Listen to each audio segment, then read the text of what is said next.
This is a LattePanda V1, so it's $165 or pounds.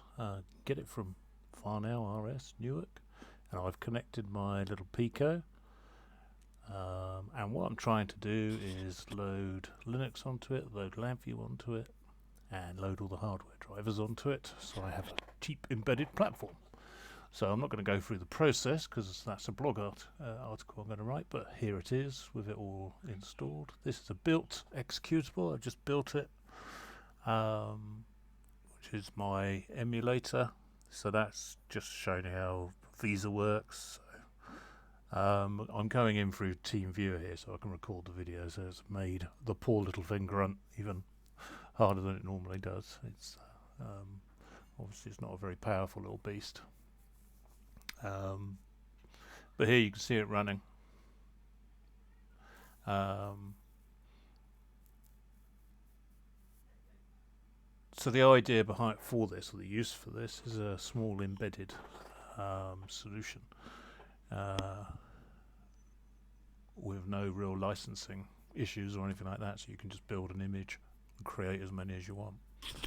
Obviously, it wouldn't have LabVIEW on it, but it would have the installed runtime engine. So you can see it's struggling a bit with displaying here the blinking in time, but you can see if I slow it right down, it's actually doing its thing, which is not so. I mean, so this is actually doing Visa. It's going through the ports. It's going through that TCP IP socket. So that's proper Visa stuff. That could be an instrument on the Ethernet port. So let's close this down and free up a little bit of resource.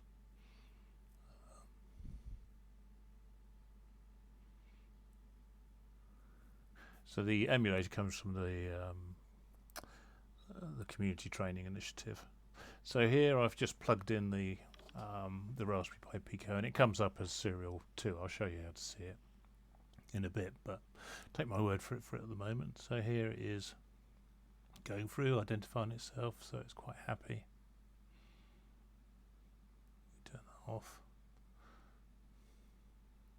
and then I'll bring the camera in so you can just see it actually lighting up, and then I'll make it a bit quicker as well, just because time is precious. Although I've now spent more than 10 seconds trying to make it 10 seconds faster, 5 seconds faster.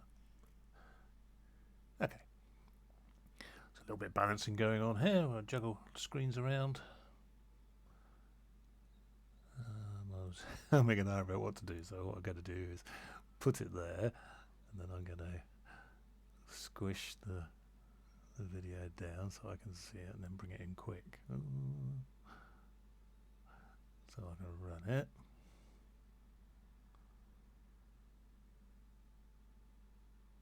You should be able to see the last few blips. So you can hear a little light flashing on and off. And there he is. And that was the comms coming into the Pico. So what it means is you've got LabVIEW doing all its LabVIEW things. You've got UDP, you've got TCP, you've got RS-232. So the other you do get some useful little utilities here. So if I close the LabVIEW down, and we'll have a quick look at finally close it down. Like I say, you've got to bear in mind this is a tiny little device. I think it's 7 times the power of a Raspberry Pi. I think that's so. It's not that powerful really. But here you can see we've got several resources and the one USB resource there, and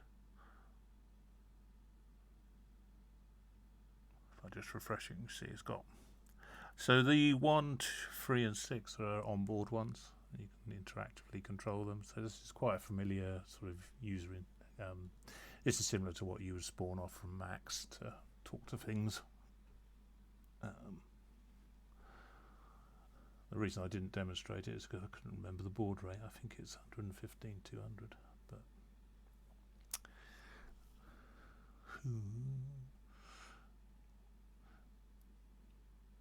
But here's me hoiking it unceremoniously out. So the Pico is disconnected now, so that UART will be gone. If I refresh it, you just see that the UART's gone and it's just gone back to 1, 3 and 6. Yeah, and they're interesting.